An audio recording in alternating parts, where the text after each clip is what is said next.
Thank you, everybody. It's great to be here at Macalester again. I was actually in a classroom talking about very similar issues just last Thursday. So is anyone in the class here? Because they have an assignment. Yes, you have an assignment due. Their assignment is to write a public comment on the PolyMet mine permits. So hopefully that presentation plus some of the information tonight will be helpful.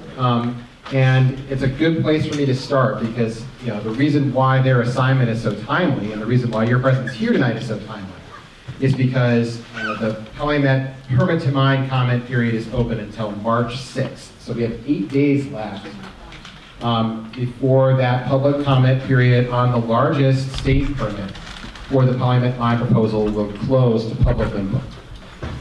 That doesn't mean that's the end of the story by any means, but it is an important moment, and so it's really critical that if you haven't already done so, that at some point tonight you get the information needed to provide your say on this mine proposal.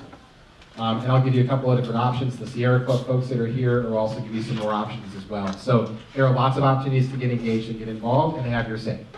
I also want to start by saying how thankful I am to be part of a community of people and organizations and groups that work together on issues like this. So Minnesota Center for Environmental Advocacy is the legal and scientific voice for Minnesota's environment. We've been doing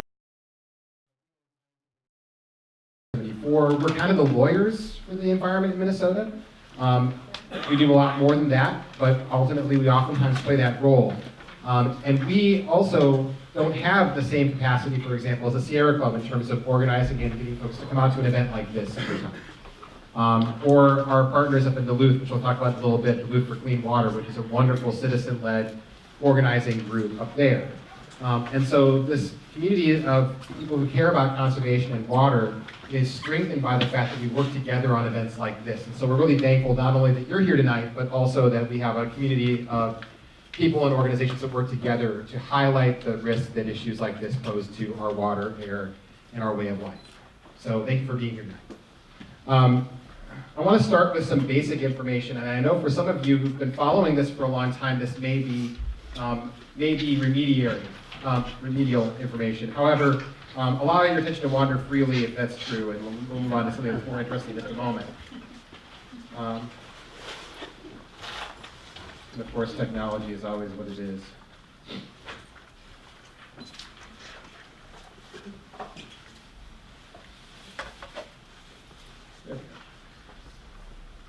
All right, so there are two primary copper nickel mine proposals in northern Minnesota that you've probably heard of at some point. But I want to start by just defining these two and describing how they're alike and how they're different. The one on the left, PolyMet, is what our primary focus is going to be tonight. And the one on the right, the Twin Metals mine, is another important environmental battle that's happening in Minnesota right now that revolve around very similar issues. They're both copper nickel mines. They're both in sulfide ore bodies that pose risks to water. But they also have some differences, and the differences are not just which one's better or worse, but that they create different kinds of issues that are raised in each one.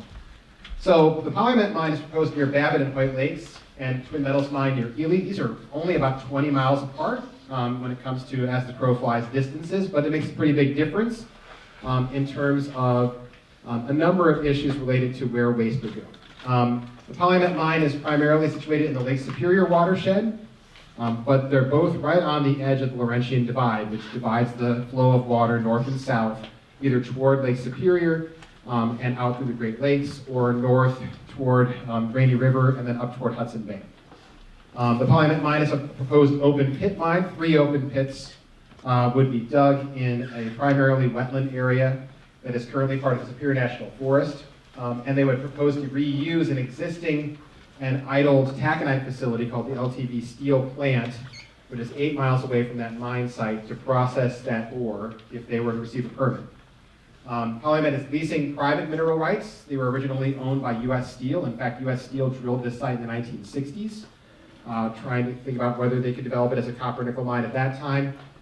That's important because unlike the Twin Metals mine, where the dispute is about whether federal mineral rights should be renewed or those leases should be renewed, PolyMet owns those leases, or they've gotten them from a private company. And lastly, and probably most important for our talk tonight, PolyMet is at an advanced stage of permitting and environmental review. In other words, we're getting to the point of making final decisions on whether this mine should be permitted, which is another way of saying that we think that it can meet our environmental laws. Whereas the Twin Metals mine it confronts important issues of environmental protection and mineral lease ownership, but has not yet submitted a plan for a project environmental review. In other words, it's still an idea more than it is a reality, whereas PolyMet is very much a reality that's staring us in the face right now. So this is a very complicated map. However, it has lots of features on it that are useful for orienting yourself toward not only these two different proposals, but also the scope of what's being considered across all of this area in the Superior National Forest. All of these brightly colored areas represent areas of exploration and mineral ownership for different companies in the Superior National Forest. On the far bottom left, you see the town of Eveleth, Virginia, Biwabic. That's areas that we traditionally would think of it as the Iron Range. And then the Mesabi Iron Range extends basically parallel to where a lot of these copper-nickel proposals are emerging. Everything on this map that's in blue is in the Lake Superior drainage. In other words, this is surface water that goes into ultimately the St. Louis River and then out the St. Louis River estuary into Lake Superior. Everything that's in the kind of gray or beige area up on the top is stuff that would go north toward the Rainy River. And then the very top right, you see the Boundary Waters Canoe Area Wilderness. And you see that there are proposals that go right up to the edge of that wilderness through a variety of owners. Encampment Minerals, the top three yellow dots are all the Twin Metals sites. And the part that we're talking about today, our biggest concern right now, is this one, PolyMet, which is right in the middle of the map. And you'll notice that it's right on the edge of that Laurentian divide. All right, so we're talking about just a mile to the north of there, it would flow into the boundary water. So we're right on top of a watershed divide, which means that it's a headwaters for something, right? In fact, no matter which direction these surface waters flow, you can think of that line right there as being the top of a watershed, and everybody below it is downstream of it. And to my way of thinking, that means we have a special responsibility to the folks who live downstream of those watershed divides. Also, frequently, these kinds of areas in our landscapes are usually filled with wetlands, and their job is to filter that water, to make it cleaner, so that folks downstream can use and enjoy it. And so while the PolyMet mine site is not particularly luxurious in the sense that it would be a kind of place where you'd want to go glamping, it is a place that's very important because it represents the clean water for folks who live downstream. One of the biggest misconceptions about this plan, I think, is the idea that it is an old mine. You might hear this from people who are advocates for this proposal.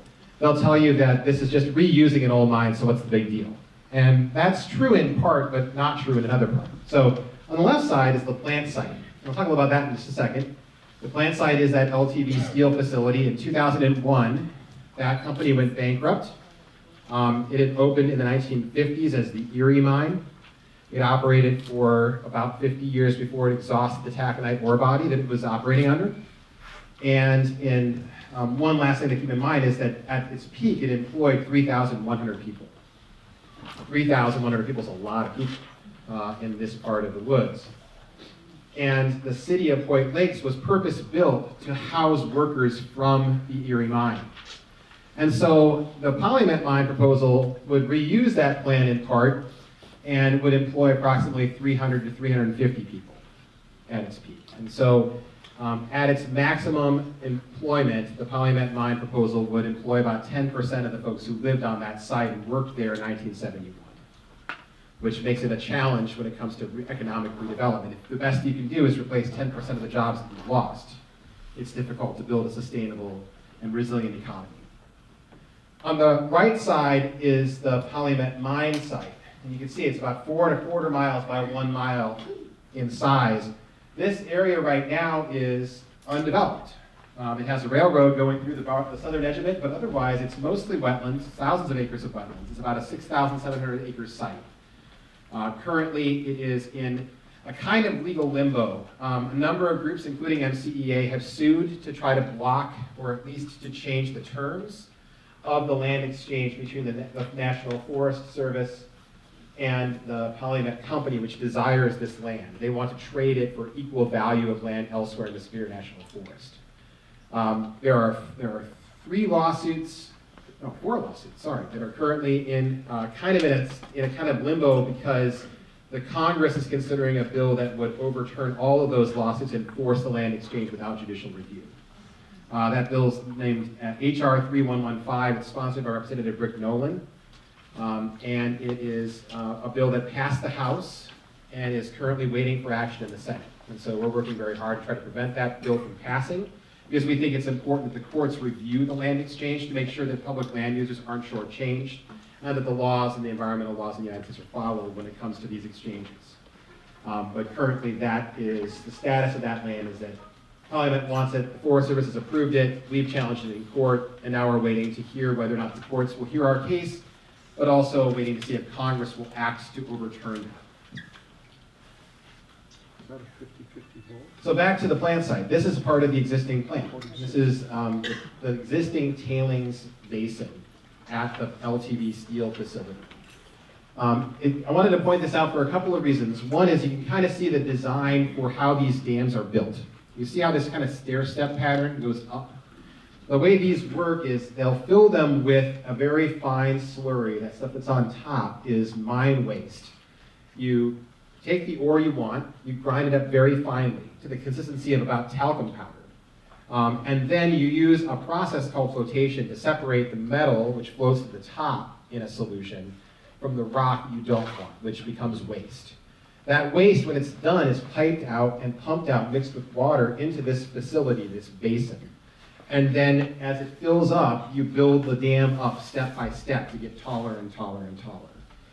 Eventually, the area that the PolyMet mine tailings will go will be 252 feet tall at its highest. Now, it's hard to see from this angle. I'll try to show it from a couple other angles too. But the area that surrounds this is very flat. This is Embarrass, Minnesota. You've heard of Embarrass, right? What do you know about Embarrass? It's the coldest place in Minnesota. You know the story about why they're not actually the really coldest place in Minnesota? So Tower, Minnesota has the record at 60 below. The reason why is because the night that this was going to happen, they sent all the TV crews to Embarrass, and their lights caused enough heat that they didn't set the record. So they're still kind of sore about that in Embarrass. And the reason why it's so cold there is the river valley. All the cold air sinks to the bottom of the valley. And the same thing would happen not just with air, but all of the material from a dam should this break. Because basically from this point to the Embarrass River is nothing but wetlands, and it's pretty much flat. This is the actual mine site. So this is, this is once again, when you hear somebody tell you this, I actually got in an argument with somebody about this online where they said, no, I've been on the site, that's not what it looks like. And I said, no, this is a picture from the appraiser who actually appraised the property. No, that's not what it looks like, it's an old mine. No, it's not. This is a wetland. It is, and it's beautiful in many ways. It's also extremely challenging to access. This is a wetland, it's buggy, it's not easy to get to, but it's extremely valuable for a variety of purposes, and it is still pretty much untouched. Some of it's been logged, but especially the lowland areas, these peat bogs serve an incredibly important purpose ecologically, not only to purify water, but to sequester carbon. About 2.7 million tons of carbon in about 1,000 acres of these peatlands.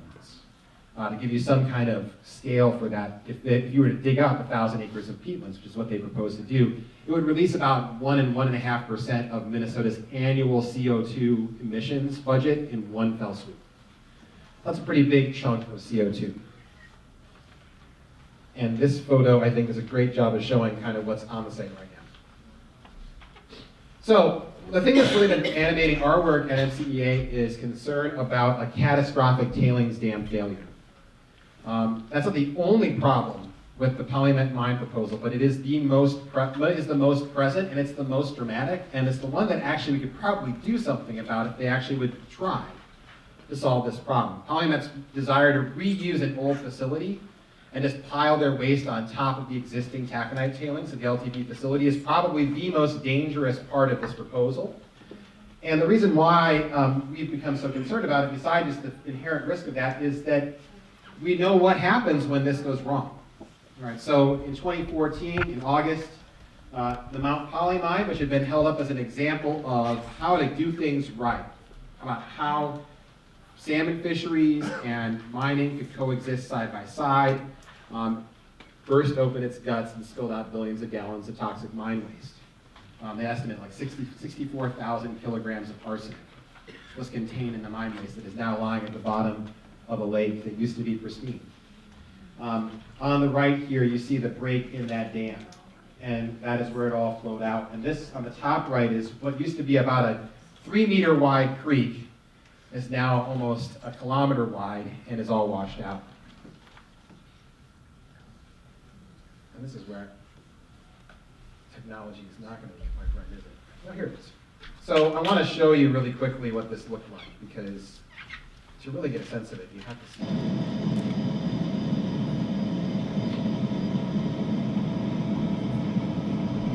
This was taken the day after the breach.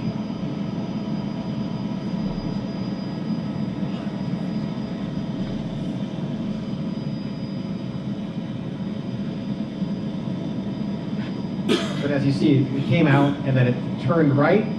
Some of it went into this area called Poly Lake, and then over down here, there's another lake called Swinnell Lake. Both of these lakes, the Poly Lake actually had a campsite on it.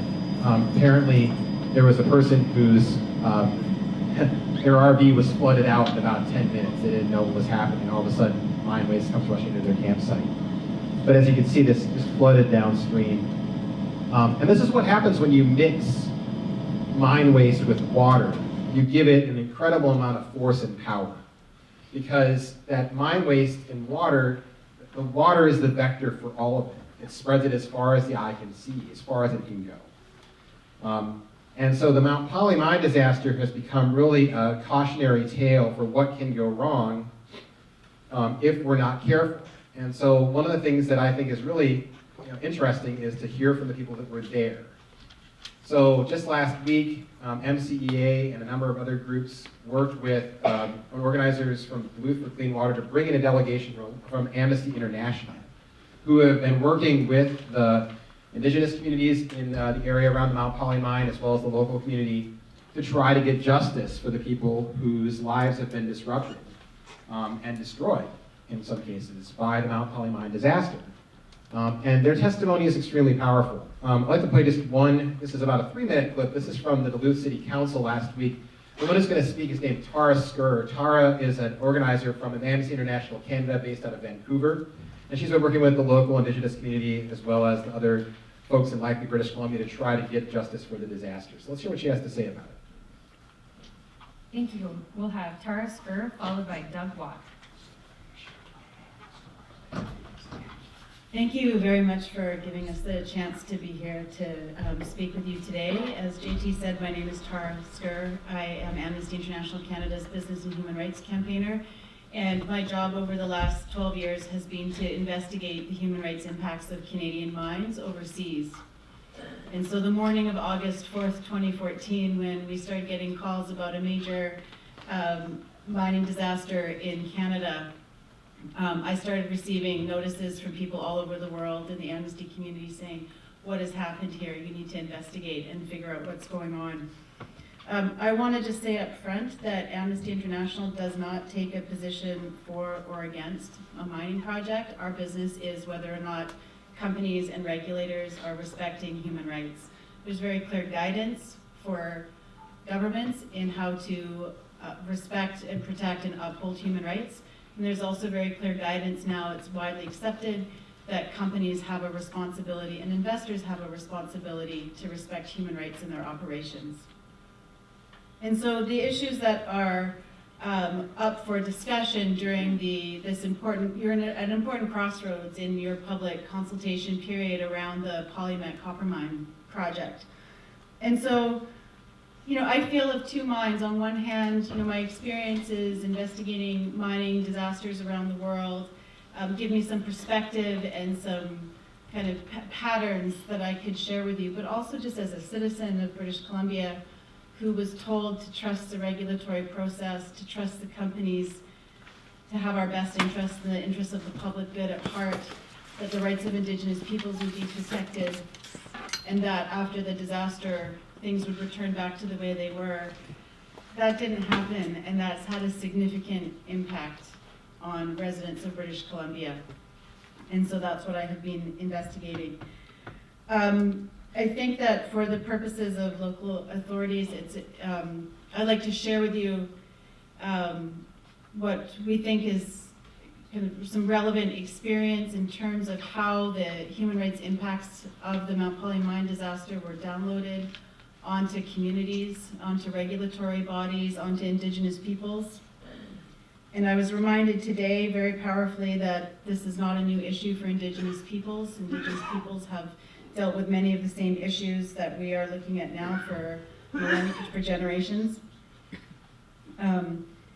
So I think that just given the amount of time that I have, which is ticking down very quickly, I would just encourage you to ask questions about the regulatory process. How robust is the regime? Has the emergency response plan been consulted with your city council? Do you have confidence that you have the backing of state and federal regulators to deal with a disaster if it happens? We were told by our own mining experts that reviewed the Mount Poly mine disaster with this kind of technology. It's not a question of if a tailings dam will fail, it's a question of when. And so the question for you is, do you feel that you have the backing to be able to deal with a disaster if it happens? And when you hear Tara talk, it makes me think a lot about what I've heard here in Minnesota throughout this process, about trusting the regulators and trusting the process, and we have the best experts in the world. And what really is striking about this is that British Columbia is pretty much the world center for the kinds of mining we're talking about here. They export not only their experts across the globe, but their companies are based there. PolyMet itself is actually a Canadian-based company, not in British Columbia, but in Toronto, like many other companies of its type. And so their experience in the place where, they could probably just as likely say as we can that we have the strongest and best regulations in the world, gives me pause to hear somebody say, we heard the same stuff. And in particular, the thing that she said, where she said that we were told that it's not a matter of if a tailings dam will fail, but when. And here in Minnesota, we have this reputation,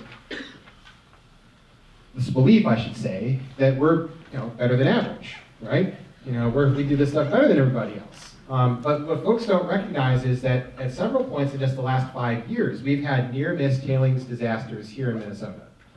In February of 2012, the Hibbing Taconite mine developed a 1,000-foot crack in its tailings basin dam overnight. They had to create an emergency buttress to keep the dam from falling apart and collapsing and releasing all of its tailings. This was not widely reported in the press. The only reason why we found out about it was because they had to get a permit to fill the wetlands to put the buttress in after they did it. And so months after the actual event, we learned what had occurred. In 2013 and 2014, the ArcelorMittal Menorca mine had 3 separate tailings basin failures, 1 pipeline failure and 2 failures of the dam, releasing covered about 25 acres of wetlands and about 3 to 4 feet of tailings. And there was no action taken by regulatory agencies until 2016, when finally the MPCA and the EPA fined the company $350,000 for the release of tailings, but also for the failure to report it in a timely fashion to regulators. And if you are the kind of person like I am, who likes to go on Google Earth and see where things are, you can see the tailings spill outside of the Menorca tailings basin if you go zoom in on that spot. It's still there. This map here is part of PolyMet's environmental impact statement. It shows what they call the breakout paths and the inundation extent if there was a tailings basin disaster. And all those purple triangles are structures in the Embarrass River Valley, and at the top you can see the blue squiggly line. That's the Embarrass River. And the Embarrass River flows from right to left in this place, and then eventually would end up going toward Giants Ridge, which is about 16 miles downstream. Eventually it would meet up with the St. Louis River and flow toward the estuary of Lake Superior at Duluth Harbor. And this is what they have modeled as which path this would take. This is also pretty much the only information about what would happen if there's a tailings basin break in the environmental review documents. And just for kicks, this is cool stuff. You should go to the Embarrass River Valley and check this out. There's a place called the Paihala Farmstead, which is an original Finnish farmstead, mostly built between 1910 and 1930. Just the incredible amount of detail and craftsmanship in some of these buildings. This is where the Finnish miners went when they got blackballed in the original labor actions at the mines in 1909, 1912. And so in a sense, this valley has been the dumping ground for mining industry in the past too. Well, in this case, it was their labor. So I do want to talk a little bit about nuts and bolts. I think many of you are here to learn more about the process and where we're at in it. So I want to walk you through some stuff pretty quickly. I talked at the top about the land exchange and what's happening with that, so I won't belabor that point. Where we're at right now mostly is here. We're in the midst of a number of important state permitting processes where permit decisions are being made by the Department of Natural Resources and the Minnesota Pollution Control Agency. A lot of folks don't understand that federal laws apply to projects like this, but our state agencies frequently administer those federal laws. So in a sense, the Minnesota Pollution Control Agency is acting as the EPA in making decisions about whether or not this meets the requirements of the Clean Water Act and the Clean Air Act, for example. And last to that bottom one, the U.S. Army Corps 404 permit, that is a Clean Water Act permit. It's administered by the U.S. Army Corps of Engineers. It has to do with wetlands destruction and wetlands replacement. And so they have said that they're going to wait until after the state permitting processes are finished before they move forward with that. And so we're still waiting on the Army Corps to make their decisions and move forward. And this is a rough timeline of where we're at. I mean, we're obviously on the left side right now. We're in the permit to mine comment period. At the bottom, it says spring 2018, agency decisions on CCH requests. So let me talk about CCH for a minute. There's a thing called a contested case hearing, which is a very common regulatory practice. It's when there's disputes about facts, and the agency decides they need some help to sort through what those disputes about facts are. So they ask an administrative law judge to do a hearing. It's a kind of a trial. It's not really a legal proceeding. It's an administrative proceeding in which they bring in people and they have them testify under oath. They bring in expert reports and compare them, and eventually make a recommendation to the agency about what they think the facts are that need to be decided for a permit. And they may make a recommendation on the permit as well. We are filing a petition on Wednesday to request a contested case hearing for the PolyMet permit to mine, alongside a number of other environmental and conservation groups. We expect there'll be other petitions that'll be similar to that, and it's up to the Department of Natural Resources and the MPCA to make a decision about whether or not they're going to push forward and decide without a hearing, or whether they're going to grant that request and have an administrative trial to figure out what the facts are before they make their final decision. Depending on the results of that, this timeline could change. But the bottom line is, you see this right over here, late fall 2018. What's happening in late fall 2018? There's an election happening. And I'm not here to talk about who you should vote for or anything like that. That's not my job. But I am here to tell you that that has an influence on the urgency of those decisions, and it colors perhaps how the agency how badly they want to finish this work, right? So there is a lot of push right now to move this to the quote-unquote finish line. And we fear that at times it's being done without proper care for what the decision should be. If you go to the polymet.mn.gov website, there are all these permit comment periods that are open right now. On the left, the permit to mine. And there are 3 others, air quality, water quality, and a 401 certification that are all open until March 16th. There are several opportunities for the public to weigh in on specific permits, but they're at this point are very much looking for comments to focus on the specific permits. They're not really all that interested in hearing from you that say you just don't like the idea of building this mine. Although I still encourage you to do that. And I think that's important for people to have their say regardless of what it is.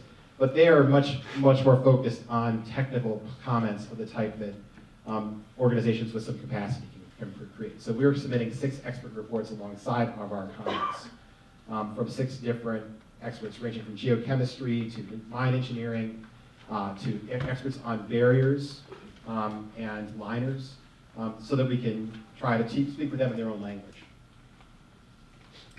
And so we've been, through some fun stuff. So who else, was anyone in Duluth with me? Oh yeah. Woo, I brought mine. All right, there's at least one more. I knew someone was going to bring a prop. So you can see us in the front there. We got our orange hankies, and the right, we got the blue folks wearing their blue Go PolyMet hats. Just a quick reason, why the orange? Well, one of our concerns is about water quality, and the kind of emblematic image of a really bad form of acid mine drainage is that orange yellow void, what they call it. It's when iron gets dissolved and deposited again. We also knew they were going to come with their blue hats, so we wanted some contrast. And also, they have a good strategy. Their strategy is to sit all in the back of the room so that the photos from the back look like it's all people that are supportive. But because we had the high ground, with the orange hankies, they couldn't do that anymore. So it worked out great. There were about 1,000 people there. We had a really good turnout, really good media coverage of this. This was the only permit. Well, there were 2 permit hearings, I'm sorry. One was in Aurora, and this one was in Duluth. There was one in the Twin Cities. Last time we did this, in 2014, they did not do a Twin Cities-based hearing this time. So a number of folks actually drove up from the Twin Cities to be there. But we had folks testifying there. Great rally beforehand. Hard to see, but this is one of the actions that the Sierra Club folks put together, and that Devin will talk about in a little bit, I think, too, actually, about it says Protect Water, Stop PolyMet, and you can be part of an Overpass Light Brigade group with them if you want to join us on some fun in the next couple of weeks. I'm not going to walk through the entire thing here. I'm already a little bit heavy on time, but I want to say that there are some things about this permit they have done better. There are things that have improved throughout the life of this process. Now, if you've been involved in it from way back in the day, in 2009, when they proposed their first environmental impact statement, they proposed doing no water treatment, letting the water drain out of the pit untreated directly into a river for hundreds of years, knowing that it would violate water quality standards. And they were like, what? I mean, seriously, the EPA basically gave it the lowest possible rating and sent them back to the drawing board. And this time, I think they've done more work, but unfortunately, it seems like a lot of the work is about trying to build a bigger haystack in which to hide needles, rather than trying to find a way to solve some of the problems that are inherent in the mine design that they have put forward. I will say that when it comes to financial assurance, there have been, which is a kind of damage deposit, which is held by the state to prevent a mine operator from going bankrupt and leaving behind financial obligations to reclaim the mine. Things have improved. The problem is that there is just some inherent structural problems with this proposal that no amount of money can fix, and the biggest one has to do with the dam. But this gives you some indication of how far they've moved, right? This is from November 2016. PolyMet's first proposal was to put up $12 million for the first year of construction, $44 million for the second, and $197 million for the third. And this is the DNR's current chart. I know there's a lot of info, but I'll try to walk you through it quickly. On the left, on the bottom, I should say, is the number of years the mine is in operation. CY, construction year, mine year, MY. And that blue line represents the financial risk to the state. This is how much it would cost, according to the DNR's estimation, to reclaim the site and to provide for permanent water treatment to protect water downstream. And you'll notice that at the peak, in mine year 10, it is at $1.039 billion. And that is actually, I think, a relatively fair estimate of the amount of money that it would take to achieve the planned closure cost of the mine if it were to close unexpectedly in the middle of its life. Now the problem is that the money that would be used to pay for this is a little bit more sticky. And so that bottom line, that orange line you see that's very flat for the first half and then goes straight up, that's the amount of cash that PolyMet is proposing to put forward into a trust fund to provide for long-term water treatment. And so at year 8 or 9, there would be about $26 million in there, despite the fact that the cost to reclaim the mine would be about $1 billion.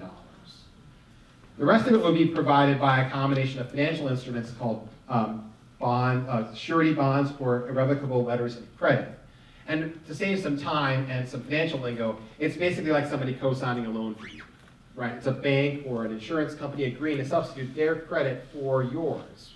Because PolyMet, as a company that owns one asset, a mine, is not much of a credit risk, right? If their mine goes down because of low metal prices, there will be nothing to backstop them. And so there's still a very open question whether or not PolyMet could acquire those letters of credit and those bonds, because their credit is not that great. The truth is probably that if PolyMet gets a permit, they'll probably be purchased by a major mining company, and that will change the financial dynamics of this whole proposal. Too many numbers. All right, I want to talk about this before I run out of time. So one of the things that we get to do at Minnesota Center for Environmental Advocacy is to look deeply into the record behind the decisions that agencies make. And one way that we do that is we request documents from the state, which they're required to provide us under the Data Practices Act, Minnesota's version of FOIA. You've probably heard of that in the federal context. And this is one of the most voluminous records that's ever been developed. There are literally hundreds of thousands of pages of data and documents. Emails flying back and forth between consultants and the agencies and the company. And especially early on in the process, I don't think that they were quite as good at figuring out how to avoid having these emails and other documents exposed to the public. And there's a good period of time where there's some really good comments that are flying back and forth between the DNR's experts, the DNR's employees, and the DNR's consultants about problems with the project. And the ones that are the most present for us are the ones about the dam. So this orange box at the top is from a list of concerns and comments about the dam plans for PolyMet, and it reads, "My concern is the long-term instability of the embankments due to erosion. This is not really addressed in the plan, other than to say that they will fix it if erosion occurs. Based on experience, I strongly believe that the high risk or almost certainty associated with long-term failure of the tailings basin is minimized throughout the plan." And there's been a dam safety permit that was put out for comment in the fall.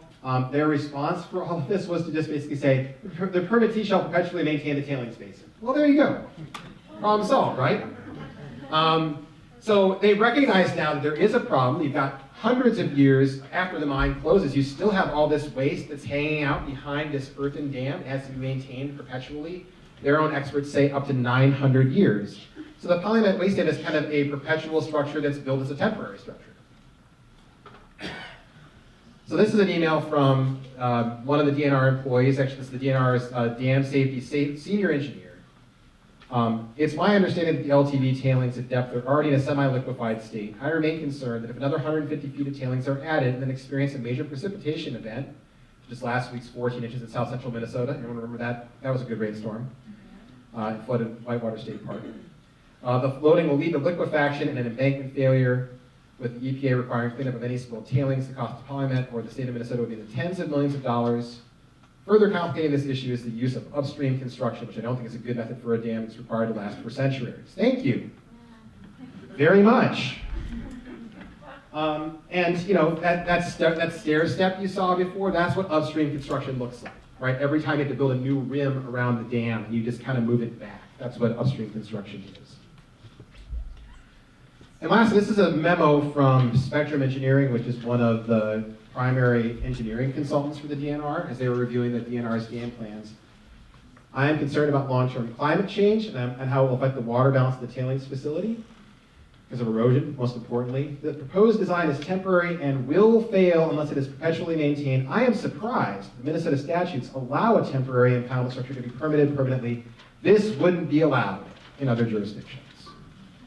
You know, and I put these up here to give you some concrete examples of why, as the people who are really going through this permit line for line and looking very closely at it, why we find the talking point, we have the strongest standards in the world, you know, we do it best here, blah, you know, that's why it gets so vexing for me, because I see this, and experts saying, you know what, other places wouldn't even allow this. And then add on top of this is all written about a year before the Mount Poly disaster. And then we actually saw what happens when you get that wrong. Lastly, this is one of my favorite comments that we've run across so far, because it's from the similar document, that orange one we started with. But this is a number of commentators. One is an engineer, one is another environmental engineer who works on this project. As it happens with other PolyMet plans, there's a tendency to explain the type of things that could be done, rather than a commitment to do specific things. For a mine permit to have the force of a contract, we believe all the subjective statements need to be definite and quantitative. If this and other documents are part of a mine permit, then BAR, engineering, or PolyMet needs to review all the plans and make definitive commitments using words like shall rather than could. And I want to tell you why that's important, right? The permit to mine is 20 pages of conditions and then tens of thousands of pages of applications and plans that are all incorporated by reference. So they say is, the draft permit is the application, which is all this stuff, all these plans that say things like, well, we could put a monitoring well at the top of the Second Creek watershed. Does that require them to do it? No, right? The idea of a permit should be, here is what you need to do to protect Minnesota's resources from the risk that's posed by this proposal. But instead, we have a collection of unenforceable plans written by engineers that will work for the company, and a number of points in the permit where it says, at some point in the future, you have to submit a plan for that. But of course, at that point, the public's done. There's no public input process left. And all that's done in a closed-door negotiation between the company and the DNR on an annual basis. So really, we're at the end of the road when it comes to the public input period, and what they've done is created a document that's designed to shut the public out from any further detail about how they plan to implement all of this stuff. It's all very impressive, and it looks like a lot of pages on paper. But then when you start reading into it, you realize that there's nothing in it that actually binds PolyMet or the company that would buy their proposal to do anything specific. And lastly, this chart I put up every time I talk about this stuff. This is a chart that comes from the internal the model runs from the water quality model in the supplemental draft environmental impact statement. And I'll just walk you through it really quickly. First of all, this is copper. This is copper in the water, Cu. This is long-term WWTF influent. This is water that is coming into the wastewater treatment facility. Right, that's what influent is. And it shows you how high in concentration their model says this would be in copper in micrograms per liter on the left side. The bottom, the red line, that is the water quality standard. Anything above that violates water quality standards for copper, and that's a big deal because copper is a neurotoxin. It's really, really bad for aquatic life. It makes it impossible for fish to smell and find their way around, but it's also bad for human health. And there's one of these charts for arsenic, there's one for sulfates, there's one for aluminum, there's one for manganese, a whole host of other contaminants. I just picked one, okay? But I picked this one because of the flat line. So here we are, year 200, and nothing is going down, right? This keeps going on a flat line for as far as we can see into the future, which means that if it's not captured and treated down to this standard here, we are releasing 240 milligrams per liter of copper into the environment, 20 or 4 times the actual standard, which is very much damaging to both human health and the environment downstream.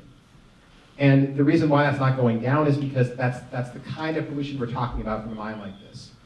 We like to think that pollution is like a smokestack. As soon as you flip the switch and you stop making the widgets, the pollution stops coming out of the pipe. That is not how this kind of pollution works. Rather, this is what happens when you take a lot of rock that is in big, gigantic blocks and grind it up very finely, exposing it to air and water that it wouldn't have been exposed to otherwise. And as long as there are metals and sulfides left to react, it will continue to pollute as far as we can go. There are mines that go back to Roman times that are still polluting in Europe. Kind of hard to read this one, but I'll put it up here anyway. This is from the hearing in Duluth, but instead of saying how long we're really committing ourselves to by committing to this permit, they have a thing in there that says post-closure maintenance. Your mine here is 55 plus. 55 plus. It sounds like an ARP commercial or something.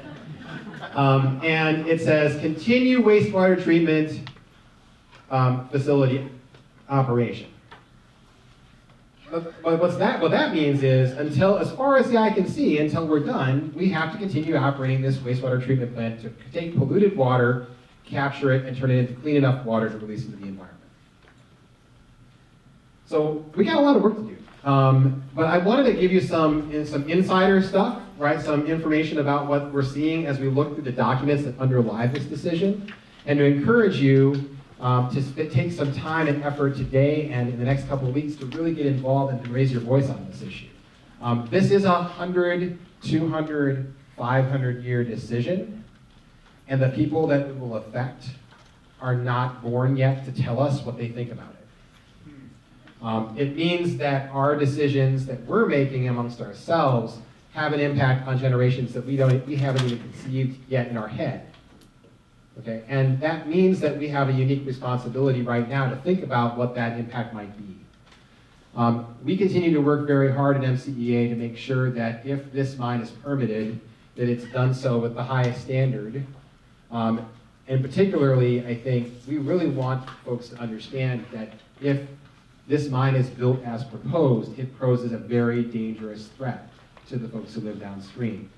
And the dam is the biggest trigger for all of that. But at the same time, there is a whole host of other issues that this mine implicates, including wetlands destruction and water quality downstream from the long-term pollution. That chart that I said, that's what happens if things go right. That's the best case scenario. The worst case scenario is a repeat of what we saw in Mount Poly. So thank you very much for your kind attention. This is a really weighty issue, and I appreciate your attention to it. Thank you.